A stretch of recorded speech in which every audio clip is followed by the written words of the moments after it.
Bonsoir à tous et bienvenue dans votre journal. Ce soir, la rédaction accueille Ali Madi Ngazi, représentant des étudiants. Bonsoir et merci d'avoir accepté notre invitation. Bonsoir madame. Alors si vous êtes là ce soir, c'est parce que vous êtes candidat pour les législatives de l'année prochaine. On verra dans la circonscription du Sud, on précise, et on verra l'échéance avance à grands pas. Alors qu'en est-il de vos projets, de votre campagne notamment? On en parlera tout à l'heure avec vous. Vous restez sur le plateau avec nous. Avec nous également sur le plateau, Pierre Bellucci. Bonsoir Pierre. Bonsoir Amina, bonsoir à tous. Alors la grande question que tout le monde se pose, qu'en est-il de la situation au conseil départemental? Est-ce que ce fameux protocole de sortie de crise a été signé?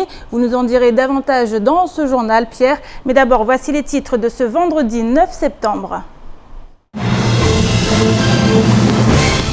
Le conflit prendra-t-il fin au conseil départemental? Après l'obtention d'avancées sociales par les leaders syndicaux, un protocole de sortie de crise est en attente de signature depuis hier. Mais en raison d'un désaccord sur les termes présents dans le document, le conflit est toujours en cours. Explication. C'est une très bonne nouvelle pour l'économie. À partir de janvier prochain, les employeurs pourront bénéficier d'une aide à l'embauche. Véritable coup de pouce pour les entreprises. Ce dispositif représente une source d'espoir en vue d'une relance de l'économie. Le point dans votre journal. Le 5e salon du tourisme et des loisirs de Mayotte a ouvert ses portes ce matin. Il se tiendra jusqu'à demain 21h, place de la République. L'objectif principal est d'encourager la population locale à consommer les activités touristiques et de loisirs à Mayotte. Reportage à la fin de cette édition. La grève au conseil départemental va-t-elle enfin prendre fin? C'est la question que beaucoup d'entre vous se posent depuis 24 heures. Un terrain d'entente semblait en effet avoir été trouvé mercredi, mais depuis, aucun protocole de sortie de conflit n'a été signé pour la simple raison que les deux parties peinent à s'entendre sur les termes employés dans le fameux document. Plusieurs versions ont pourtant été proposées par la direction du département, mais aucune n'est parvenue à satisfaire les représentants syndicaux. Les discussions sont donc toujours en cours. Un sujet signé Abbas Alidi, Pierre Bellucci et Leslie Vimnet. Alors que beaucoup considéraient cette grève comme terminée, c'était somme toute sans compter sur les changements apportés par la direction du conseil départemental. En effet, entre mercredi, jour d'accord entre les deux parties, et jeudi, jour de signature du protocole, le texte a connu plusieurs modifications substantielles qui empêchent encore et toujours de mettre un point final au conflit. En fait, normalement, on est censé se mettre d'accord et paraffer le document ensemble. On est ensemble, il y a quelques mots, il y a quelques tournures qui nous divergent, mais on est confiant, on va arriver à se mettre d'accord et puis voilà, on paraphera certainement ce beau document. En fait, ce sont des échanges de mots, de reformulation, puisque l'administration a du mal à accepter les termes syndicaux qu'on a employés. Et voilà, c'est ça, c'est un jeu de gymnastique, de formulation. Parmi les points de blocage, la formation des agents ou encore les primes supprimées pour certains contractuels. On essaie d'expliquer à l'administration que concrètement ce qui se passe et l'état des agents, comment ils se sentent, puisque là, il est question des primes que bénéficiaient les infirmiers. Et là, aujourd'hui, ça a été supprimé. Comme il y a l'indexation qui a dépassé les 20% que bénéficiaient avant ces agents-là, ils ne comprennent pas pourquoi. Et aujourd'hui, on a supprimé les primes qu'ils devaient bénéficier en plus. Donc la discussion se base sur ce sujet. En fait, ces agents sont des agents de PMI qui piquent les enfants ou bien qui font la vaccination. Donc on se pose des questions. Depuis 14 heures, les discussions redoublent afin de trouver une issue aujourd'hui. Et malgré les difficultés, les leaders syndicaux restent optimistes. On continue à lire et à corriger. Et pour l'instant, on est là. Nous osons espérer qu'on aura un terrain d'entente. On cherche. Les échanges se poursuivent donc afin d'éviter que ce conflit ne reparte de plus belle. Alors cela fait des heures maintenant, Pierre, qu'on est en train de se poser cette même question. Est-ce que la grève a pris fin? Est-ce que le protocole a été signé? Donc une réunion a été entamée cet après-midi. Qu'en est-il? Est-ce que des choses en sont ressorties? Énième réunion, pour le moment non. Rien n'en ressort, ils continuent à discuter. Actuellement, là, ils sont encore en train de discuter, d'essayer de trouver une sortie de conflit. Ce qui est extraordinaire, c'est que mercredi, ils s'étaient entendus sur les termes et notamment sur justement ce qui pose problème aujourd'hui, c'est-à-dire les mots employés. La rédaction du exactement, cette rédaction. Ils s'étaient entendus sur tous les termes mercredi. Le lendemain, dans la nuit, il y a eu des modifications substantielles qui ont été apportées et depuis, ils n'arrivent pas à s'entendre. Donc, on peut imaginer quand même que ça devrait, ça avance quand même et ça devrait se conclure et être signé dans la soirée. Mais en tout cas, ça dure et c'est signe aussi quand même qu'on a des difficultés à échanger. Et ce protocole de sortie de crise, ce protocole qui va être signé, les avancées qui sont obtenues par les syndicalistes sont vraiment des avancées qui vont leur permettre d'engager un rapport de force. On le voit, le rapport de force est compliqué. En tout cas, là, il est là depuis plusieurs jours. Il est compliqué. On a du mal à s'entendre, on a du mal à s'accorder. Mais en tout cas, il est là et c'est aussi ce qui est important et c'est ce qu'il faut souligner. Maintenant, on va voir. Les agents n'excluent pas, les leaders syndicaux n'excluent pas de repartir en grève s'ils n'arrivent pas à s'accorder. Il y a des points qui sont quand même symptomatiques. Là où ça pose problème, c'est que souvent, il est écrit que le conseil départemental va étudier la possibilité. Alors ça, forcément, au niveau des leaders syndicaux, ça passe pas du tout, puisque c'est vraiment un signe que voilà, on va étudier. Donc peut-être qu'éventuellement, on accordera les revendications, peut-être qu'on on acceptera d'arriver à vos revendications. Donc forcément, au niveau des leaders syndicaux, ils ne veulent surtout pas, et c'est vraiment ça qu'il faut retenir, ils ne veulent surtout pas, se faire avoir et que dans quelques semaines se rendre compte que finalement c'était qu'une poudre aux yeux et qu'il va falloir à nouveau repartir en grève. Est-ce qu'on sait si le président est à cette réunion? Parce que justement les leaders syndicaux avaient pointé cela en disant que si le président n'est pas là, ce n'était pas la même chose que lorsqu'il avait... Alors effectivement, nous le disions hier, le président, lorsqu'il est là, c'est différent. En tout cas, selon les leaders syndicaux, puisque lui, il va dans le sens de leurs revendications. Donc ça aussi, c'est quelque chose d'assez ambigu. Effectivement, aujourd'hui, il s'est présenté à eux et c'est quelque chose d'assez aussi symptomatique, puisqu'on le voit, il a un discours et derrière, lorsque ce sont les délégués, en l'occurrence hier c'était le porte-parole de la majorité, Ali Debré-Combo, mais avant c'était Issa Abdou Issa, le 4e vice-président en charge du social. À chaque fois que ce sont ces délégués, les discours changent. Donc alors voilà, comment se fait-il que le discours change du jour au lendemain? On ne sait pas trop. En tout cas, ils préfèrent que le président du conseil départemental soit là parce que au moins avec lui, ils savent à quoi s'en tenir et ils savent où ils vont. Et puis il est le chef aussi de la majorité, donc c'est lui qui décide.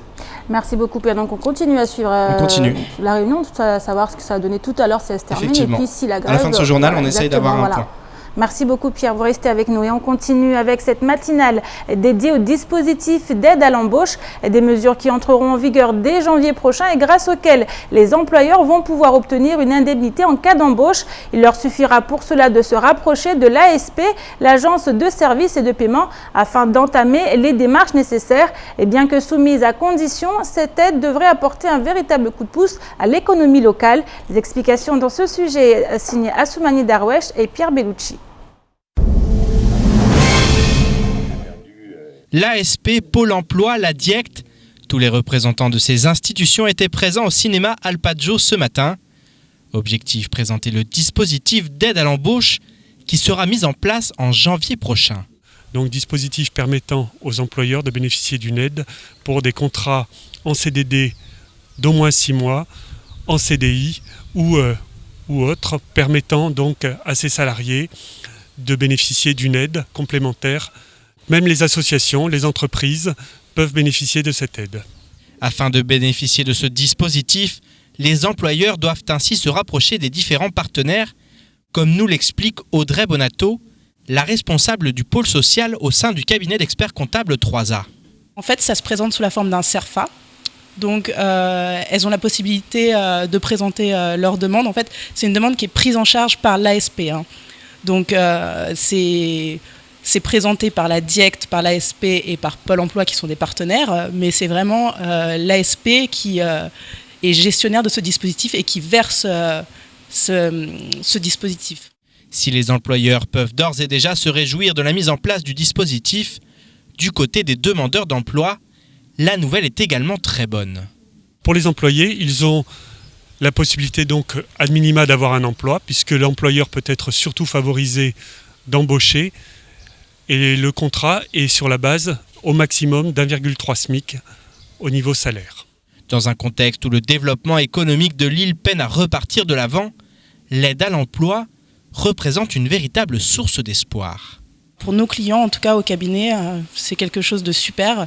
On attendait l'application de ce décret, enfin la sortie de ce décret avec impatience, parce qu'en plus c'est pour tous les contrats, même conclus antérieurement, donc à partir du 18 janvier jusqu'au 31 décembre. Et c'est vraiment une aide supplémentaire, 4 000 € pour un salarié embauché en CDI, c'est quand même pas mal. Donc je pense que ça va vraiment les aider, ça va leur faire un petit coup de pouce, et je trouve que c'est un très bon dispositif pour les employeurs. Dès le 18 janvier prochain, les entreprises du département vont donc pouvoir entreprendre leur démarche auprès des différents services concernés. Et nul doute que la demande sera au rendez-vous. On reste dans le chapitre économique avec cette bonne nouvelle, cette autre bonne nouvelle et pas des moindres. Depuis une semaine, une nouvelle boutique a ouvert ses portes à Kaweni, située proche du rond-point El Farouk. Elle accueille les produits de la célèbre marque Apple, iPhone, Mac, iPad. Les utilisateurs de ces produits très prisés à l'échelle internationale affluent depuis l'ouverture pour découvrir la boutique. Et même si les prix sont plus chers qu'ailleurs en raison de l'octroi de mer, les adeptes semblent tout de même y trouver leur compte. Un sujet signé Pierre Bellucci et Cyril Vandenreich. Depuis la fermeture de Mega, le groupe Calo a récupéré l'agrément permettant de vendre les produits de la célèbre marque à la pomme. Mais jusqu'à la semaine passée, aucune boutique dédiée n'existait sur l'île, comme nous l'explique le gérant de Textor. On a senti qu'il y avait une forte demande et que les utilisateurs ils étaient bien embêtés parce que trouver ne serait-ce qu'un câble, un chargeur, ne serait-ce que les accessoires, c'était compliqué à avoir sur l'île. Et voilà, on a décidé de travailler sur l'ouverture d'un vrai service agréé, ce qui permet aux utilisateurs non seulement d'avoir ce qu'ils veulent directement sur l'île, mais de pouvoir aussi les réparer directement ici. En effet, des techniciens agréés ont été engagés afin de prendre en charge les problèmes matériels. Un vrai plus qui fait le bonheur des adeptes de la marque. Je suis vraiment contente parce qu'on trouve de tout. On trouve les nouveaux Mac, on trouve l'iPad Pro qui vient de sortir. Il est bien agencé. On sait que là c'est Apple, on sait que là-bas c'est Bose. Voilà. Moi je suis une grande fan. Donc je trouve que c'est une bonne idée ce magasin. C'est une réelle opportunité pour Mayotte. Le produit Apple c'est quelque chose qui est en plein essor. Donc non, je pense que oui, c'est un réel atout et puis un avantage. Selon Bro Tableau, les produits sont plus chers qu'ailleurs, comme c'est bien souvent le cas à Mayotte. Pour le moment, c'est pas encore en termes de prix, c'est les histoires de prix. Mais on peut le dire, tant qu'on a le produit que nous recherchons, oui. C'est un peu cher comme tout ce qui est sur Mayotte, mais je pense qu'il n'y a pas beaucoup de concurrence au niveau de ce genre de produits. Voilà. Satisfait quand même ? Satisfait, oui. Des prix plus élevés qui s'explique par un facteur bien connu, l'octroi de mer. Oui, visiblement, comme vous pouvez constater, on n'est pas aussi cher que... Parce qu'effectivement, il y a des clients qui demandent pourquoi on est un peu plus cher que dans un Apple Store. Ceci explique cela, c'est juste les frais qu'on a à Mayotte en plus. Des frais supplémentaires qui ont d'ailleurs fait l'objet d'une demande de mise en place d'une zone franche à Mayotte. Même si en attendant de connaître la réponse de l'État, les fans de la marque à la pomme peuvent jouir d'une nouvelle boutique haut de gamme. Et voyons maintenant ce qu'il en est du reste de l'actualité de ce vendredi 9 septembre. Je vous propose de le découvrir sans plus tarder dans l'actualité. En bref, c'est tout de suite. L'immigration en provenance des Comores est liée à un exode économique, mais également sanitaire. En effet, l'offre de santé est très limitée, pour ne pas dire inexistante au sein du pays. Néanmoins, depuis plusieurs semaines, l'île de Grande Comore possède un hôpital flambant neuf à Bambao, construit par une entreprise chinoise dans le cadre d'une coopération très importante depuis des années. Seulement la structure demeure pour le moment inutile en raison d'un manque de moyens tant matériels qu'humains. En effet, il n'y a pas de médecins, pas d'infirmiers, pas de matériel ou encore pas de médicaments. En clair, il s'agit d'une coquille vide qui ne demande qu'à se mettre au service de la population, mais qui reste pour l'heure un énième projet classé sans suite. Ce mardi 13 septembre, l'intersyndicale entamera un nouveau mouvement de grève. À ce titre, un communiqué a été envoyé à la presse afin de justifier les raisons de ce nouveau conflit.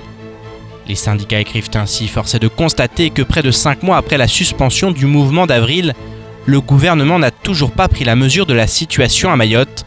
Le sous-investissement chronique gangrène le système éducatif à Mayotte, 4 000 € par élève au lieu de 8 000 en métropole, et des constructions d'établissements qui ne suivent pas le rythme de la poussée démographique.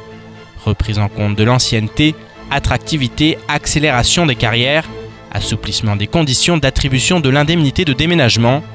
Les revendications ne sont pas nouvelles, et alors que la rentrée des classes vient de sonner, une nouvelle grève est déjà aux portes du vice-rectorat. Mardi, et suite au décès du colonel Laza, la nouvelle ministre des Outre-mer, Erika Barreit, avait envoyé un émouvant communiqué en hommage à cette grande dame de combat. Avant cela, elle avait affirmé que pour sa première visite, elle se rendrait au sein du 101e département. Aucune date n'a pour l'heure filtré, mais selon nos informations et sauf changement de dernière minute, la ministre devrait arriver à Mayotte d'ici le 30 septembre prochain.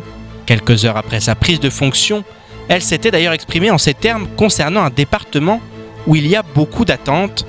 Il faut être tout de suite sur le terrain, humble et déterminé. Je vais continuer ma tâche dans les mois à venir. Et je me tourne maintenant vers notre invité. Il s'agit d'Ali Madi Ngazi, représentant des étudiants. Donc on le disait tout à l'heure au début de ce journal, vous visez les législatives l'année prochaine en tant que candidat à l'investiture au PS. On ne l'avait pas précisé. Alors qu'en est-il aujourd'hui de votre parcours ?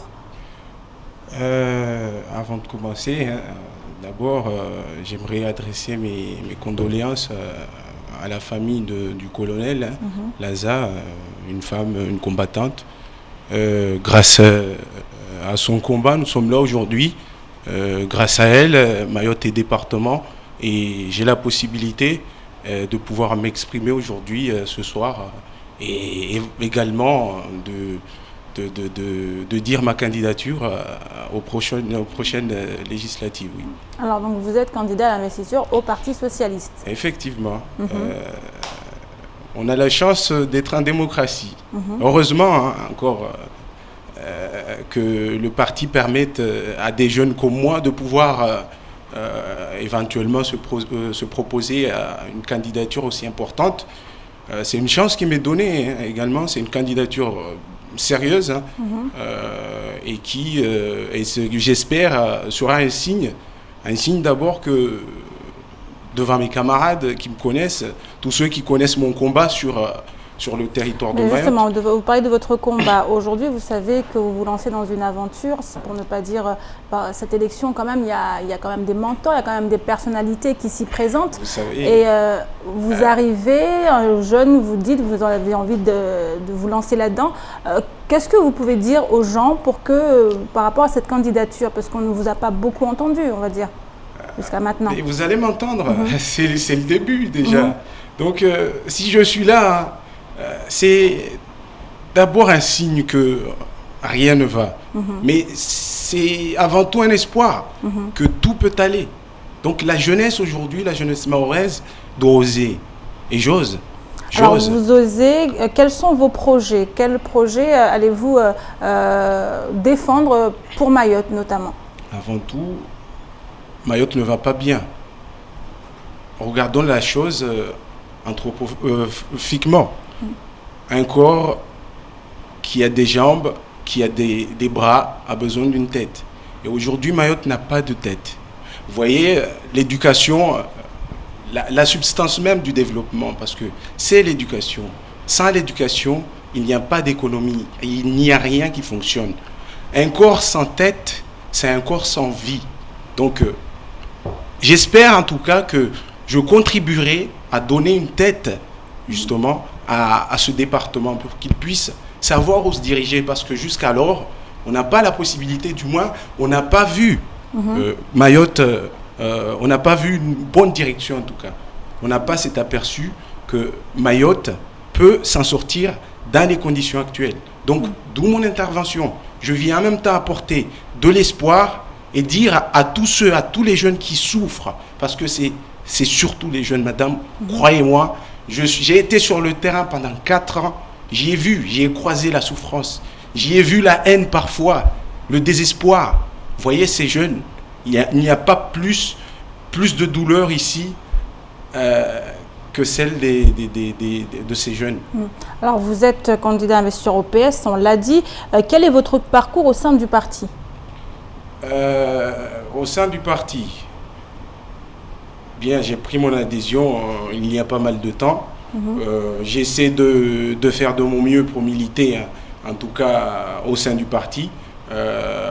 J'ai pris mes contacts et aujourd'hui je suis tout à fait, ma candidature est légitime, et je vous l'ai déjà dit, nous avons la possibilité dans ce parti d'avoir voilà, une vision démocratique des choses, c'est-à-dire qu'il y aura des primaires, nous l'espérons, et ces primaires-là permettront à chaque candidat, bien entendu, de pouvoir s'exprimer, exprimer ses idées et éventuellement laisser les adhérents et les militants choisir le candidat à l'investiture.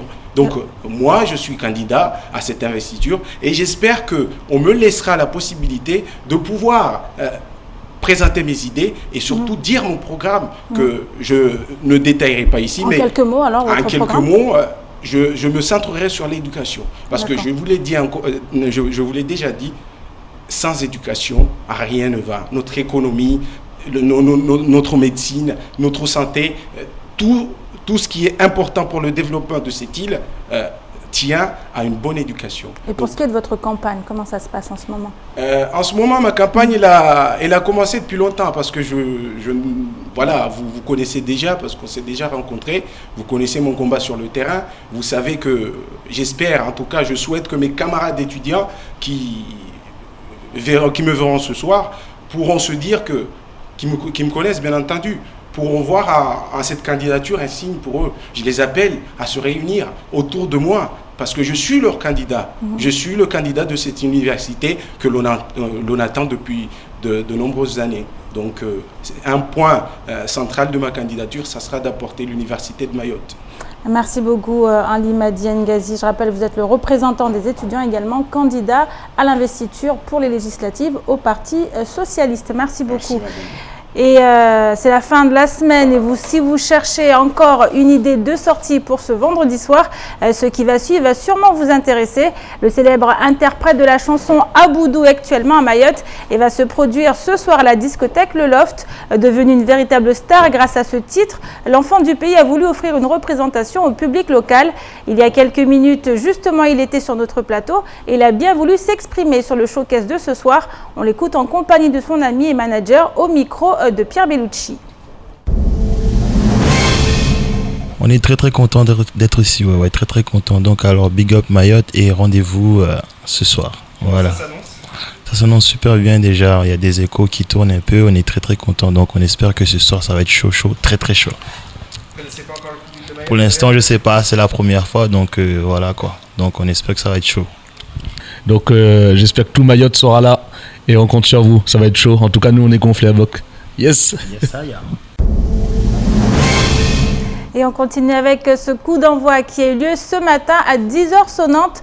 Le 5e salon du tourisme et des loisirs de Mayotte a donc ouvert ses portes au public, place de la République, et ce jusqu'à 21h ce soir, pour reprendre demain encore de 9h à 21h. Et cette année, la part belle est faite aux traditions et à la culture locale, mise en scène à travers des stands et animations diverses et variées, de quoi ravir la population qui, grâce à l'événement, va pouvoir découvrir ou redécouvrir le large éventail de l'offre touristique à Mayotte, en passant par les activités de loisirs et l'artisanat local. Adèle Laurent nous plonge au cœur de l'événement. Regardez. Encourager la consommation des activités touristiques et de loisirs à Mayotte par la population locale, tel est l'objectif principal de ce 5e salon du tourisme et des loisirs. Le directeur du comité départemental du tourisme nous explique les raisons de ce choix. Qu'il est important que la population de Mayotte puisse maîtriser, puisse avoir une connaissance parfaite de l'offre touristique et de loisirs de Mayotte pour pouvoir nous servir de relais pour faire venir des gens de l'extérieur. En effet, en 2015, selon l'INSEE, 64% des touristes viennent à Mayotte principalement pour rendre visite à des parents ou à des amis. Il est donc important que les résidents de Mayotte connaissent bien leur île. Et ce salon est là pour ça. Pour Anifa, le fait de visiter ce salon est aussi un moyen de redécouvrir l'île aux lagons, même si elle émet un petit bémol. Je pense que c'est ce qui peut vendre Mayotte, à des gens qui viennent de l'extérieur, mais même pour nous qui sommes ici. Parce que bon, on est certain avoir vécu longtemps en métropole, il y a plein de choses qu'on ne connaît pas ou qu'on redécouvre aujourd'hui. J'ai vu des choses intéressantes, mais ce que je trouve dommage, c'est que nous qui sommes des locaux, on aimerait bien consommer tout ce qui se fait au niveau local, mais je trouve que c'est un peu cher par contre.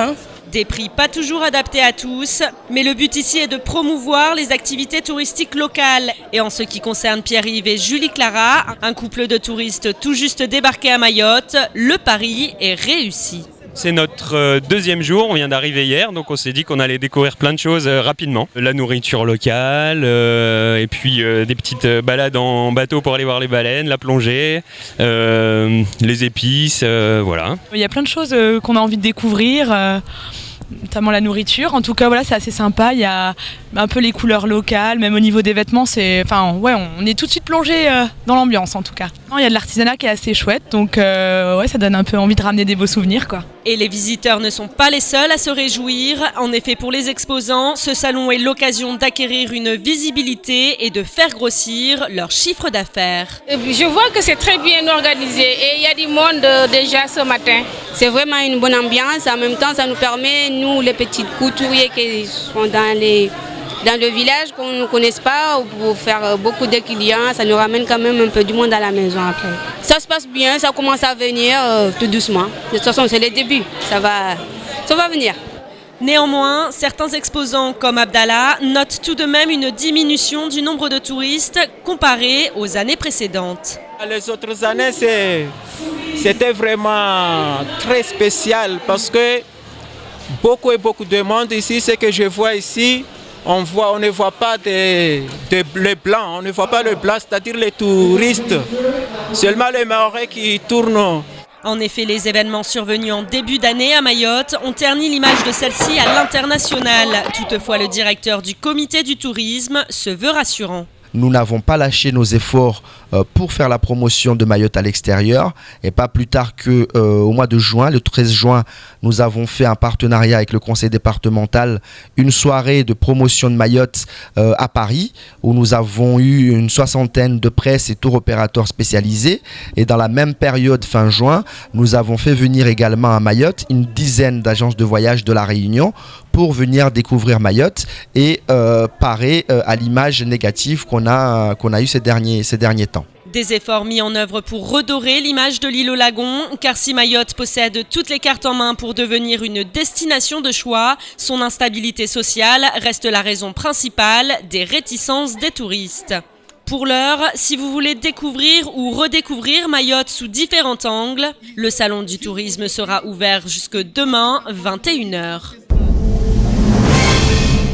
Alors Pierre, tout à l'heure on le disait, on est encore en contact avec les membres de la star syndicale. Qu'en est-il des négociations ? Écoutez, ils sont encore partis jusqu'au bout de la nuit apparemment, sachant qu'il y a une chose qu'il faut noter, c'est que Nous sommes vendredi soir, donc le week-end arrive. Ensuite, lundi, c'est férié. Donc, on imagine que si ce n'est pas conclu ce soir, déjà, il va y avoir un peu de colère. Et ça ne sera pas avant mardi, et avec peut-être une reprise de la grève. Donc voilà, nous en sommes là aujourd'hui. Pour l'instant, pas d'accord, et les négociations continuent. Merci Pierre. Donc on va suivre encore, vous pouvez suivre sur notre fil d'info, l'infocosi.fr. On nous dira notamment ce qu'il en est de cette réunion. Et c'est la fin de cette édition. Merci à vous de l'avoir suivi. Une édition rediffusée sur OAM5, disponible également en replay sur notre site l'infocosi.fr, sur YouTube et sur notre page Facebook. Et jour férié oblige, la rédaction et moi-même vous donnons rendez-vous mardi soir pour une nouvelle édition en vous souhaitant une excellente fête de l'Aïd. Bon week-end à vous et à mardi.